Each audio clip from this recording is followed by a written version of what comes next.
The haters. Yeah. In this first year of the Trump administration, what has MAHA accomplished? What a good question, because as someone who cares deeply about improving the health of Americans and follows public health policy closely, it's been an extremely damaging year for public health. The MAHA movement has accomplished more significant public health reforms than at any time in modern history. That is a big, ridiculous statement.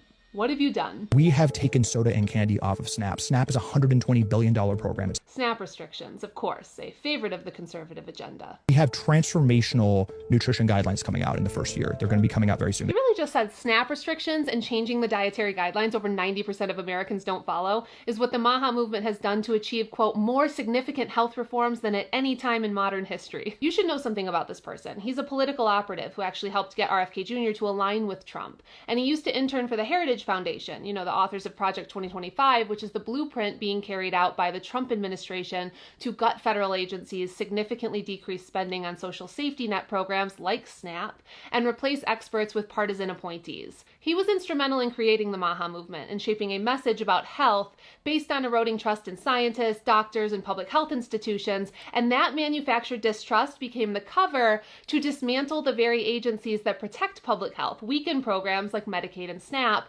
and push a deregulated corporate-first system that leaves people with the least resources even sicker. We actually have really strong public health data on what improves health at scale, policies that strengthen the main drivers of health: access to healthcare, access to food, stable income, safe housing, clean air and water, and a public health system that can keep communities safe. And every one of those drivers has been weakened by actual policy under this administration. That's why MAHA exists, to distract from that reality. It's also why he doesn't offer a single evidence-based intervention or policy in this clip. Instead, he attacks the dietary guidelines, which are already aligned with global nutrition research, pretending that changing guidelines no one follows will suddenly fix health outcomes. It won't. He's also intentionally attacking SNAP, which is one of the most efficient, effective public health programs we have. SNAP directly reduces food insecurity and helps lift people out of poverty.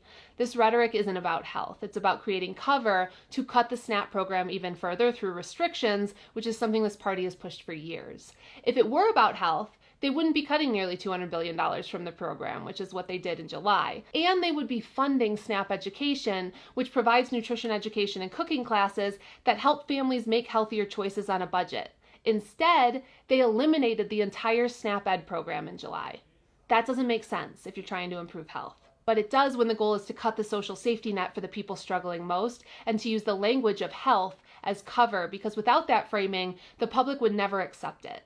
That's why the MAHA movement exists, and it's why it's critical for this administration's pro-industry, deregulatory, anti-government agenda.